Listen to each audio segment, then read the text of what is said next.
ውድ ተመልካቾቻችን እንዴት አላችሁ? ይህ የኢትዮ ጥሪት ሚዲያ ነው። የዕለቱን ዜናዎች ይዤ ቀርብ ያለው ከዜናዎቹ ጋር እኔ ሚኪያዝ ዝናቡ ከካሜራ ባለሙያችን ሳሙኤል አደባ ጋር መቆይ ይሆናል። አብራችሁን ቆዩ። የኢትዮ ጥሪት ቁጠባና ብድር ኃላፊነቱ የተወሰነ መሰረት የብረት ስራ ማህበር መስራችና ዋና ስራ አስፈጻሚ የሆኑት አቶ እንደሻው ተገኝ ከፈጻሚዎች ጋር ውይይት አድርጓል። ለዝርዝሩ ማህሌት ቢተው። የኢትዮ ጥሪት ቁጠባና ብድር ህብረት ስራ ማህበር መስራችና ዋና ስራ አስፈጻሚ አቶ እንዳሻው ተገኝ ቀልጣፋ አሰራርን በመዘርጋት ለአባላት አርኪ አገልግሎት ለመስጠት እንዲቻል ከፈጻሚዎች ጋር የመጀመሪያ ዙር ልዩ ውይይት በቀጥታ አካሂደዋል።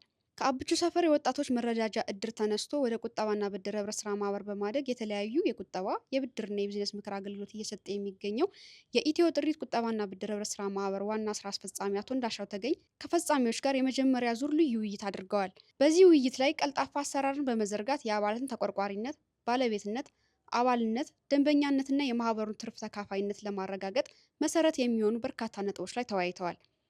ይህ ውይይት የአባላትን ተጠቃሚነት የሚያረጋግጥ አገልግሎት ለመስጠት እንደ መሰረት ድንጋይ እንደሚቆጠር የታመነበት ነው። በውይይቱ ላይ የተሳተፉት ፈጻሚዎች ከአባላት ጋር ከፍተኛ ግንኙነት ያላቸው በመሆኑ የአባላትን ሀሳቦችና ጥያቄዎች በማንሳት የአባላትን ፍላጎት የሚያሟላና ተጠቃሚነታቸውን የሚያረጋግጥ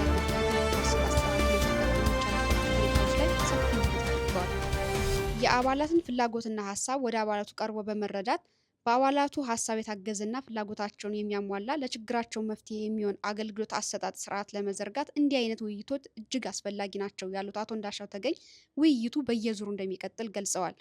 በውይይቱ ላይ የተሳተፉ ፈጻሚዎች በበኩላቸው ለአባላት ተቆርቋሪ በመሆን የአባላትን ሀሳብ እንደ ግብዓት ለመውሰድና ለጥያቄዎቻቸው አመርቂ ምላሽ ለመስጠት እንዲህ አይነት የውይይት መድረክ መዘጋጀቱ እንዳስደስታቸው ገልጸዋል። ከምንጊዜውም በላይ የደንበኞችን ተጠቃሚነት የሚያረጋግጥ አገልግሎት ለመስጠት በሙሉ ልብ እንደሚሰሩም ቃል ገብተዋል።